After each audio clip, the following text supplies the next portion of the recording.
World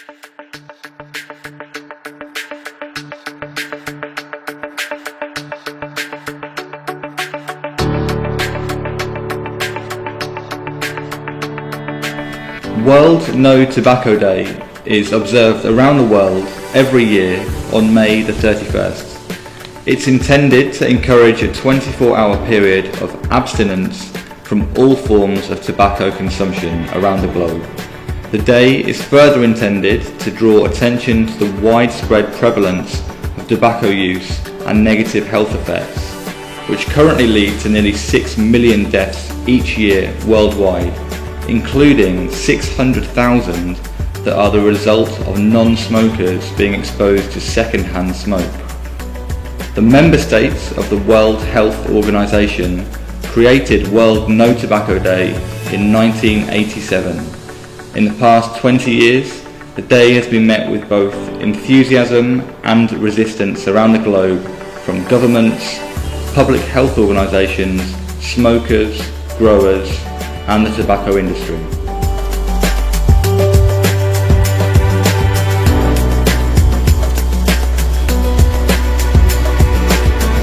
Hello everyone, my name's Ed. I'm an English teacher at Apollo English Centre in Vietnam. As we know, the 31st of May is International No Smoking Day.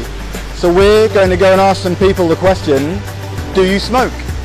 Well, I used to smoke, but I stopped about 6 years ago. No, I don't.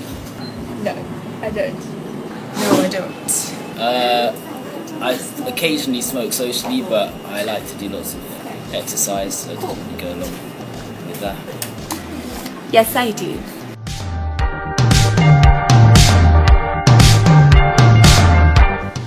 So, people understand the bad effects on their health of smoking, but it's hard to give up once you've started.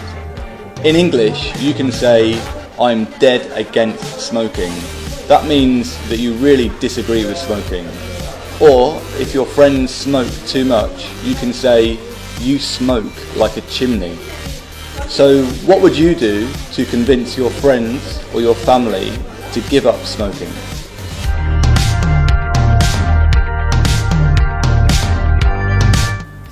I think it's quite difficult for me personally to convince people. I guess the first thing I would say to family or friends is just think about your health.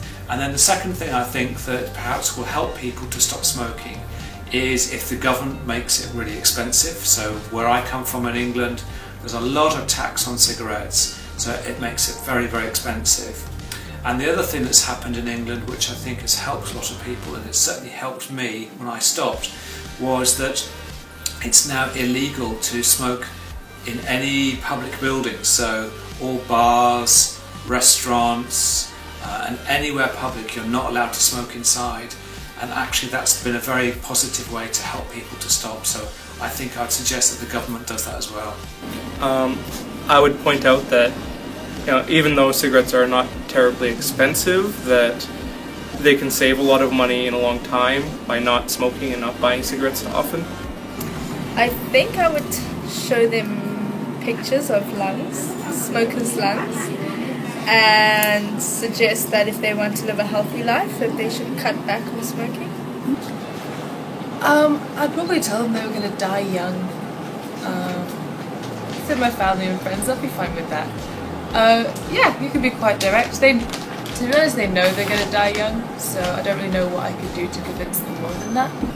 I'd tell them to take a step back and take a good hard look at themselves and think about their actions, think about cause and effect, and think about what they're doing to themselves and other people around them.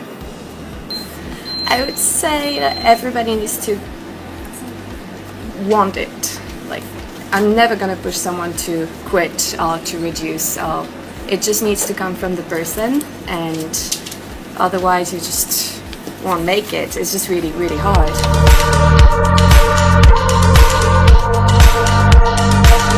Step 1. Ready yourself. Make a particular day your quit day. Don't deviate from this plan. Step 2. Write down your smoking triggers. When you drink, after dinner, with coffee, knowing what prompts you to smoke can help you quit. Step 3. List all the health risks associated with smoking. Step 4. Tell your friends and family about your decision. They can encourage you, plus you're less likely to back out if others know your goal. Step 5. Call your state's Stop Smoking line for free advice, nicotine substitutes, and a plan. Step 6. Buy lots of gum or lollipops. When you have a craving for a cigarette, suck on a lollipop or chew some gum. Step 7. Keep busy so your mind doesn't start craving a cigarette. Begin a project or a new hobby. Step 8. Keep going. Mark your achievements on a calendar. Step 9. Be prepared for difficult situations or even relapses. If you relapse, start the process over. Step 10. If willpower isn't working for you, ask your doctor if you might be a good candidate for a prescription drug that may help you quit.